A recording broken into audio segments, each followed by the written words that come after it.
धन्यवाद सभापति महोदय। आज इस संविधान संशोधन विधेयक 105 के संबंध में सदन में जिस तरह की इस संशोधन के पक्ष में सभी दलों के हमारे माननीय सांसदों के द्वारा जिस तरह से बात रखी गई, बिल का समर्थन किया गया और वास्तव में बहुत ही स्वागत योग्य है। और इस चर्चा में जितने भी जनप्रतिनिधियों ने भाग लिया, श्री अधीर रंजन चौधरी जी, डॉक्टर संघमित्रा मौर्य जी, श्री टी.आर. बालू जी, श्री सुधीर बंदोपाध्याय जी, श्री बी. चंद्रशेखर जी, श्री विनायक राउत जी, श्री राजीव रंजन ललन सिंह जी, श्री भूपेंद्र यादव जी, हमारी मंत्री जी, श्री रमेश चंद मांझी जी, श्री वी.पी. पाटिल जी, श्री प्रिंसराज जी, श्रीमती सुप्रिया सुले, श्री रितेश पांडे जी, श्री अखिलेश यादव जी, श्री सुरेश धानोकर जी, डॉक्टर संजय जायसवाल जी, श्री कल्याण बनर्जी जी, श्री एम आरिफ जी, श्री मोहम्मद बशीर जी, श्री हुसैन मसूदी जी, श्री गणेश सिंह जी, बहन ज्योति मुनि, श्री मोरगन जी, श्री नरम्य नागेश्वर राव जी, श्री सेल्वराज जी, बहन हरसिमरत कौर जी,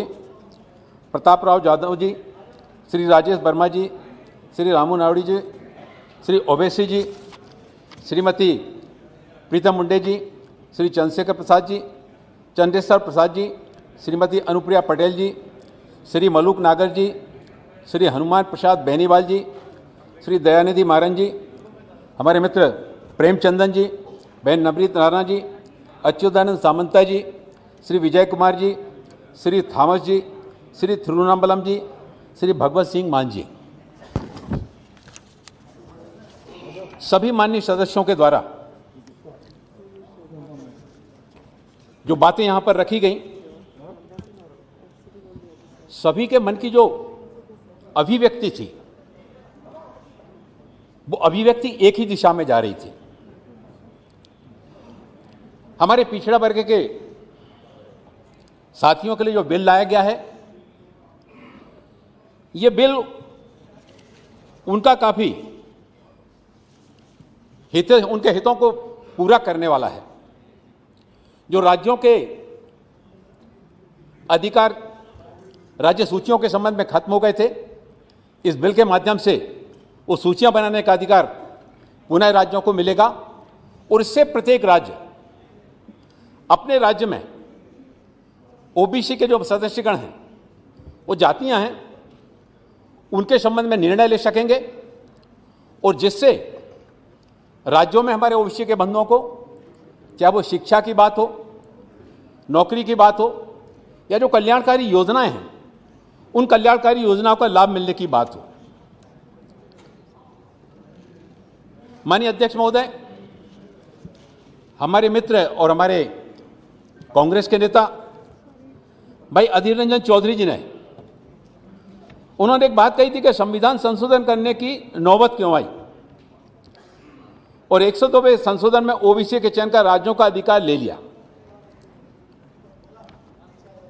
यूपी में चुनाव उन्होंने यह आरोप लगाया और इन सारी बातों के साथ ही साथ उन्होंने बिल का समर्थन भी किया। लेकिन भारतीय जनता पार्टी की नीति भी ठीक और नियत भी साफ है और इसी कारण से हम ये संविधान संशोधन बिल लेकर आए हैं।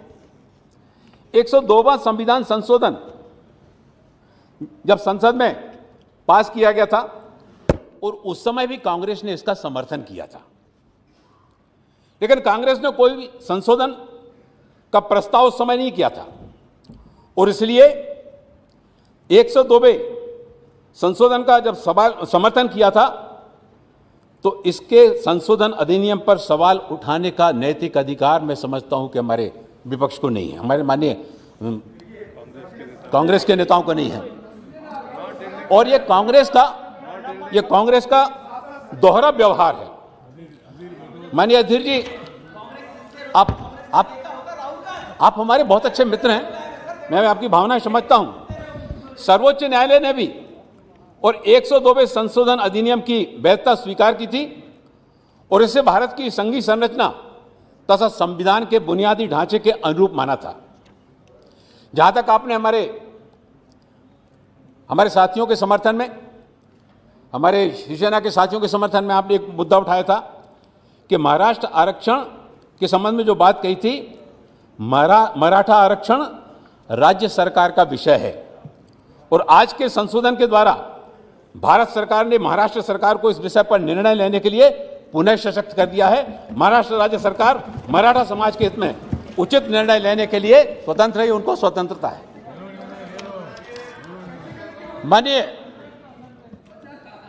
मानिए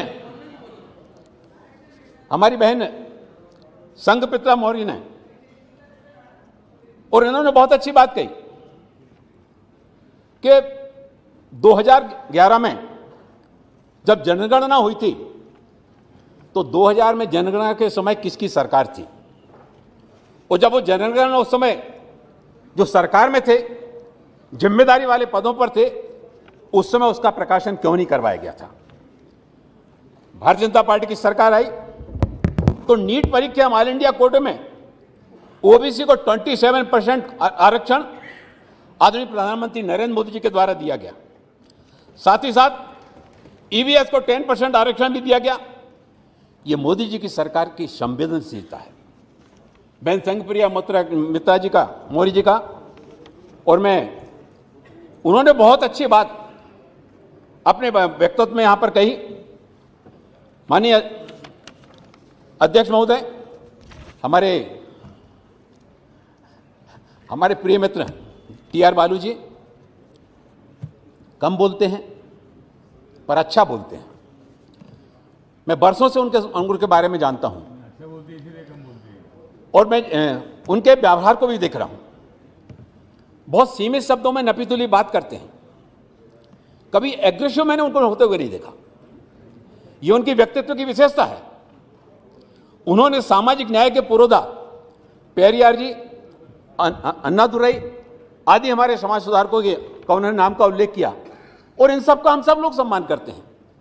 उनके द्वारा समाज के हमारे पिछड़े वर्ग के बंधुओं के लिए जो उतने पुराने समय पहले कार्य किया गया था, आपने जो उनका उल्लेख किया, हम भी आपकी भावनाओं के साथ में जोड़ते हैं। डॉक्टर अंबेडकर जी का आपने उल्लेख किया, डॉक्टर राम मनोहर लोहिया जी का भी नाम लिया, और ये सब नाम ऐसे हैं, चाहे पेरियार जी हों, अन्नादुरई जी हों, डॉक्टर भीमराव अंबेडकर जी हों, डॉक्टर राम मनोहर लोहिया जी हों, पंडित दीनदयाल उपाध्याय जी हों, इन सब ने समाज के सबसे अंतिम व्यक्ति के, अंतिम छोर पर बैठे हुए व्यक्ति के, उसके कल्याण की चिंता की है। विचारधारा भले ही अलग हो सकती हैं, दल अलग हो सकते हैं, लेकिन दिल से सबके अंदर भावना एक ही होती है कि हमें इनके कल्याण के लिए आगे आना है। आपने जातिगत आधारित जनगणना की बात की है। हमारे बहुत सारे अन्य राजनीतिक दल के, हमारे साथियों ने भी, बहुत सारे साथियों ने वो जातिगत जनगणना की बात की है। हमारे मित्र सुदीप बंदोपाध्याय जी, ये भी आपके बाजू में बैठते हैं और आपका असर सुदीप बंदोपाध्याय जी के ऊपर है, बहुत अच्छे के ऊपर है, बहुत अच्छे हैं। मैं हृदय से इनका सम्मान करता हूं। सुदीप बंदोपाध्याय जी मंद मंद मुस्कुराते हैं, जो कुछ कहना होता है बड़े धीमे धीमे शब्दों में कहते हैं, लेकिन जो कहते हैं वो प्रामाणिकता के साथ में कहते हैं, अच्छी बातें कहते हैं।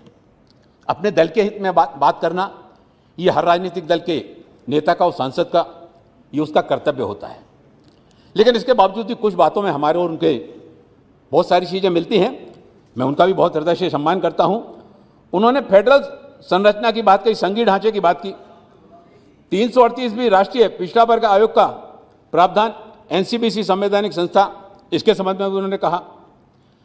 सर्वोच्च न्यायालय निर्णय से राज्यों के पिछड़े वर्ग के आयोग जो है ना, वो गैर प्रभावी होंगे, उन्होंने कहा। मानिए सुदीप जी, वर्तमान जो संशोधन बिल है, इससे पुनः राज्यों के पिछड़ा वर्ग आयोगों की शक्ति जो है ना, वो बहाल होगी और संघीय ढांचे को मजबूत किया जाएगा। हमारे मित्र, बहुत अच्छे मित्र हैं हमारे विनायक राव जी, कई कमेटियों में भी हमारा एक साथ रहना हुआ, और भले ही कुछ समय के लिए हमसे अभी वो दूर हैं, लेकिन बरसों से दल का भी साथ साथ नाता रहा है, दिल का भी रहा है। और हमारे कौशलन जी कर रहे हैं, कौशलन जी कह रहे हैं कि अभी अस्थायी रूप से उधर हैं, लेकिन कभी ना कभी जो है ना फिर इधर आना है और दल भी मिलना है, दिल भी मिलना है। तो हम जब भी मिलें हमारे बीच में कभी जो है ना विचारधाराएं की प्रतिबद्धताएं आड़े ना आए, दिलों की जो है ना दिलों का मिलन हमेशा बना रहे। और आपकी भावनाओं का मैं सम्मान करता हूं। हमारे अरविंद सामंत जी मुस्कुरा रहे हैं। अरे आप भी हमारे हैं। और मैंने कहा अस्थायी तौर से भले आप हमसे थोड़े बहुत दूर हो सकते हैं, लेकिन स्थायी तौर से आप लोग कल ना इधर आना ही है। महाराष्ट्र में मराठा आंदोलन की बात हमारे मित्र विनायक राव जी के द्वारा कही गई। सर्वोच्च न्यायालय ने जो मराठा आरक्षण रद्द किया था, इस बिल को जो है ना उन्होंने कहा कि यह बिल अपर्याप्त है। 50% आरक्षण की जो सीमा है इसको हटाए जाने की बात भी उनके द्वारा कही गई। माननीय विनायक जी, भारत सरकार ने सर्वोच्च न्यायालय में रिव्यू पिटीशन दाखिल की थी। हम हमेशा से हमने इस मामले में राज्य के हितों को जो है ना और हमने सर्वोपरि रखा, और इसी कारण से सरकार सर्वोच्च न्यायालय के पास गई, रिव्यू पिटीशन हमारे पास दाखिल किया। और आप कहें तो पूरी चर्चा जो है ना 9 सितंबर 2020 का सर्वोच्च न्यायालय का जो पहला आदेश आया, सर्वोच्च न्यायालय ने महाराष्ट्र सरकार के द्वारा मराठा समुदाय को आरक्षण प्रदान करने पर रोक लगा दी थी। साथ ही मामले को सुनवाई के लिए बड़ी बेंच को सौंप दिया था। फिर दिनांक 5 मई 2021 का जो सर्वोच्च न्यायालय का दूसरा आदेश आया, जिसमें महाराष्ट्र राज्य सरकार के द्वारा मराठा समुदाय को दिया गया आरक्षण रद्द किया गया। सर्वोच्च न्यायालय ने निर्णय में संविधान 102वां संशोधन अधिनियम 2018 की संविधानात्मक वैधता को भी बरकरार रखते हुए कहा कि यह संशोधन संविधान के बुनियादी ढांचे या संघीय संरचना को नुकसान नहीं पहुंचाता है। पिछड़ा वर्ग के पहचान संबंधी कार्य में राष्ट्रपति जी 338B के अंतर्गत स्थापित राष्ट्रीय पिछड़ा वर्ग आयोग की सलाह से काम करेगा। सर्वोच्च न्यायालय ने ओबीसी की श्रेणी में आने वाले किसी भी समुदाय की पहचान करने के अधिकार से सभी राज्यों को वंचित कर दिया गया था। हालांकि आरक्षण की मात्रा, प्रकार आदि को तय करने की राज्यों की शक्ति को यथावत रखा गया था। सामाजिक न्याय और अधिकारिता विभाग ने 13 मई 2021 को रिव्यू पिटीशन दायर की, जिसमें सर्वोच्च न्यायालय को उपर्युक्त निर्णय पर पुनः विचार करने को कहा गया। विभाग के द्वारा सर्वोच्च न्यायालय में राज्यों की ओबीसी सूची के रखरखाव की शक्तियों का समर्थन किया गया था। सर्वोच्च न्यायालय के द्वारा 1 जुलाई 2021 को रिव्यू पिटीशन को रद्द कर दिया गया।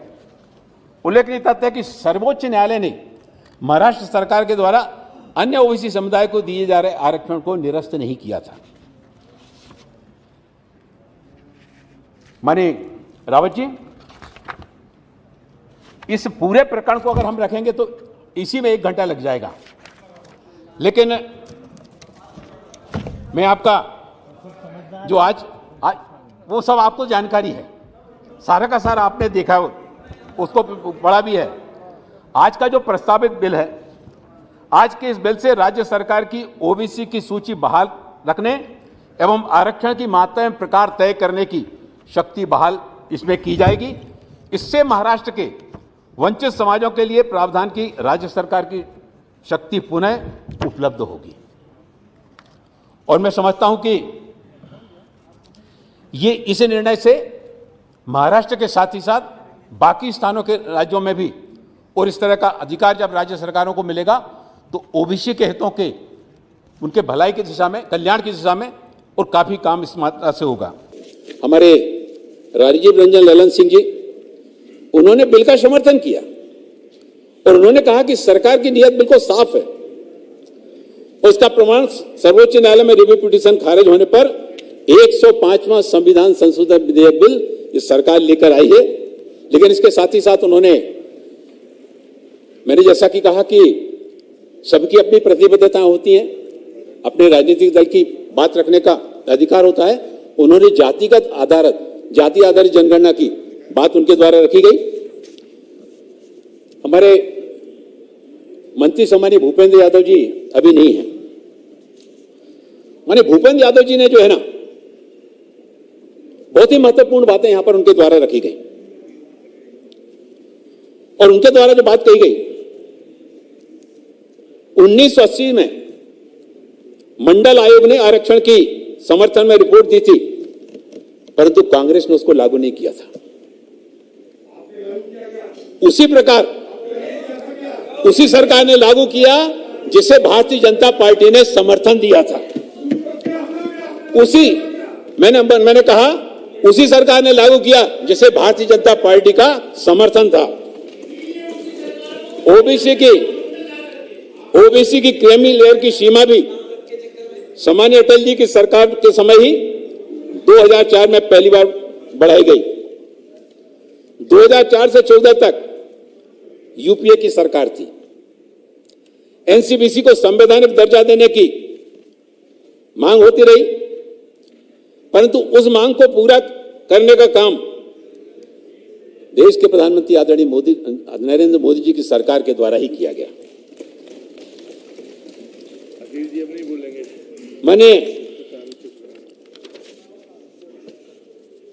माननीय अध्यक्ष महोदय, बहुत सारी बातें कहने को हैं।